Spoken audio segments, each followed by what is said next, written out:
Guys, tinanggalan ko na po ng dahon. Itong parting baba lang siya guys, hindi na yung taas. Kaya tinanggalan ko po ng dahon tong mga to, ito. Para po mag-uumungar ulit. Kasi tatanggalin ko na po yung mga bunga na yan. So, kailangan po talagang tanggalin yung ibang dahon para po mamunga ulit. Magpapanibago sila. Yan, para mabilis. So, ayun guys, ang ginawa ko, tinapon ko po doon yung mga dahon na mga tinanggal-tanggal ko po.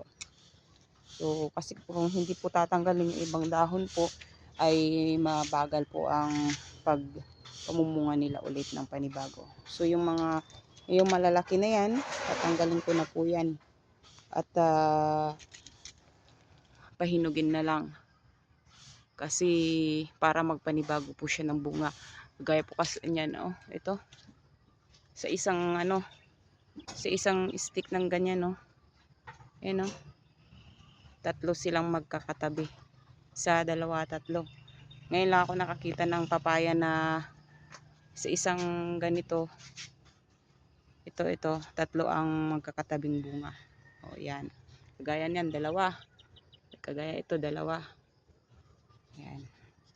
Kaya, kailangan kong magbawas dito sa parting baba. Ayan. Para magpanibago na naman po sila guys.